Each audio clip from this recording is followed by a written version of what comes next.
Welcome to Draw My Life Indonesia. Survei menyatakan bahwa banyak nih yang nonton tapi belum subscribe. Sekarang yuk pencet tombol subscribe. Iya, tombol yang merah itu. Dan juga tekan loncengnya. Terima kasih atas partisipasinya. Karena lonceng Anda bahagia kami. David Brandy atau akrab disapa David Gadgetin adalah seorang YouTuber dan konten kreator kelahiran Palembang, Sumatera Selatan. Ia merupakan sosok di balik channel YouTube Gadgetin. Seperti anak kecil pada umumnya, David yang merupakan anak terakhir dan mempunyai kepribadian introvert lebih memilih menghabiskan waktunya untuk bermain game PS1 seperti Harvest Moon, GTA San Andreas, dan masih banyak lagi. Sewaktu masih duduk di bangku SMA, David termasuk siswa yang cerdas. Ia bahkan sering masuk peringkat 10 besar dalam kelasnya. David juga pernah diajak temannya untuk mengikuti Olimpiade Ekonomi. Ia melanjutkan studinya di Jakarta dan berkuliah di Universitas Bina Nusantara mengambil jurusan Desain Komunikasi Visual serta lulus pada akhir tahun 2016. Sewaktu masih kuliah di BINUS, David awalnya berniat ingin keluar karena ia merasa salah masuk jurusan mengingat ia yang juga tidak jago menggambar. Namun niat ini ia urungkan karena kedua orang tua David tidak setuju. Selain itu, David merasa bertanggung jawab menyelesaikan kuliah dengan jurusan yang telah ia pilih sewaktu SMA. Memiliki teman yang sedikit membuatnya menghabiskan waktu luang untuk nongkrong bersama teman-teman kosannya sambil menonton YouTube. Awalnya ia tidak terlalu suka bermain internet, bahkan menurutnya komputer dan ponsel hanya mesin biasa yang bermanfaat untuk membantu pekerjaan.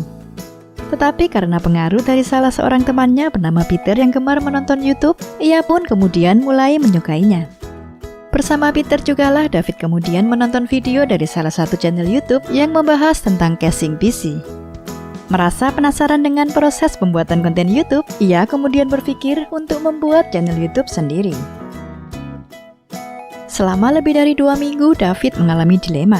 Ia terus memikirkan antara lanjut membuat channel YouTube atau tidak. Hingga pada akhirnya, ia memutuskan membuat channel YouTube pada 6 Desember 2014 yang ia beri nama Gadgetin, singkatan dari Gadget Indonesia. Tema Indonesia pun dapat dilihat dari logo channel YouTube-nya, di mana kata gadget menggunakan warna merah, sementara kata in menggunakan warna putih yang diambil dari warna bendera Indonesia. Di awal membuat sebuah konten YouTube, David sempat mengalami beberapa kendala, seperti tidak mempunyai mikrofon, tidak mempunyai kamera untuk membuat video, mengingat kamera yang ia miliki sudah ia jual.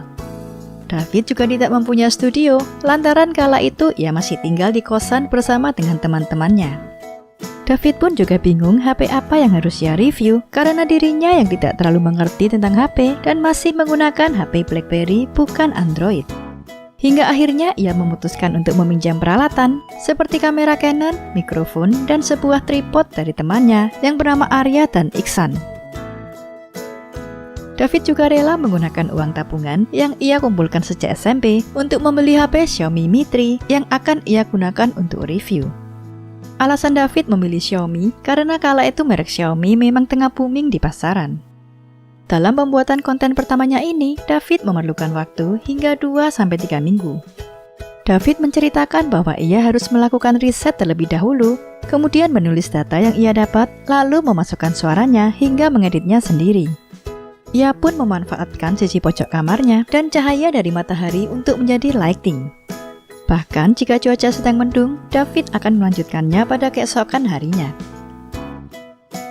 Berkat upayanya ini, pada minggu pertama konten yang ia buat ditayangkan, David mampu mendapatkan lebih dari 100 viewers. Hal ini tentu saja membuatnya sangat senang. Ia kemudian melanjutkan membuat video keduanya yang mereview tentang HP Microsoft Lumia 535 yang kala itu tengah banyak digandrungi, dan David juga menyukai Windows Phone. Setelah video keduanya tayang pada channel YouTube miliknya, ia kemudian memutuskan untuk berhenti membuat video YouTube. Hal ini dikarenakan David sudah merasa puas dan tidak merasa penasaran lagi. Ternyata setelah 1 bulan, video keduanya mampu menembus lebih dari 50.000 viewers.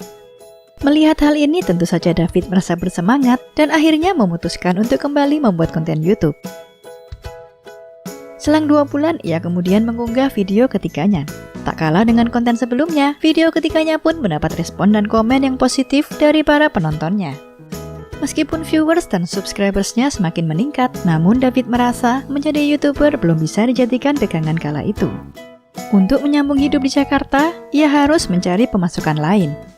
Hingga akhirnya salah seorang temannya yang bernama Hadi menawarkan pekerjaan sebagai penulis untuk sebuah website.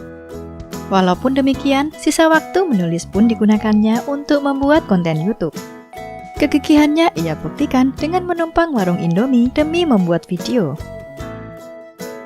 Seiring berjalannya waktu, berkat kekonsistenannya menyuguhkan konten yang menarik, jumlah penonton channel Gadgetin semakin bertambah. Begitu pula dengan subscribersnya. David pun kemudian merasakan AdSense pertamanya sebesar 1,6 juta rupiah. Dalam kurun waktu 2 tahun, jumlah subscribersnya berhasil mencapai lebih dari 100.000, serta David mendapatkan silver play button dari YouTube. Namanya pun semakin dikenal luas, dan pembawaannya yang santai justru mampu menjadi daya tarik tersendiri. David akhirnya pindah ke apartemen dan menjadikan teman kuliahnya yang bernama Muhammad Iqbal untuk menjadi kameramen sekaligus editor videonya. Dari sinilah channel YouTube-nya semakin berkembang pesat. Tahun 2018 menjadi tahun yang gemilang bagi David karena channel Gadgetin berhasil mendapatkan 1 juta subscribers.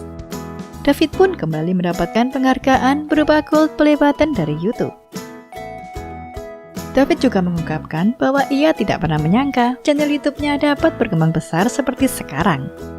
Ia bercerita merasakan banyak kelebihan berkat menjadi seorang YouTuber. Misalnya, ia bisa bekerja di rumah tanpa harus menghabiskan banyak waktu di jalan. David juga dapat mencoba HP terbaru yang belum dijual ke pasaran, sekaligus banyak mendapatkan berbagai macam endorse.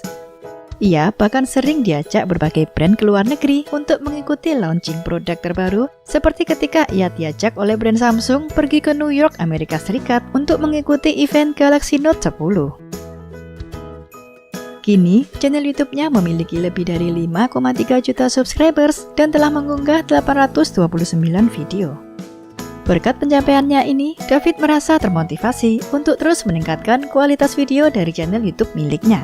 Mulai dari jenis video, kualitas suara, gambar, dan masih banyak lagi. Ia berusaha untuk terus berkembang demi menyuguhkan konten-konten yang berkualitas. Berawal dari rasa penasaran, David kini bertransformasi sebagai konten kreator yang cukup dikenal dan memiliki penghasilan yang fantastis. David memberikan kita semua pelajaran bahwa kita harus kreatif dalam melihat peluang, karena dalam setiap peluang ada kesuksesan yang sedang menanti. Terima kasih sudah menonton video ini hingga akhir. Jangan lupa like, subscribe, dan komen di kolom komentar apabila ada tokoh atau artis yang ingin kalian tonton selanjutnya.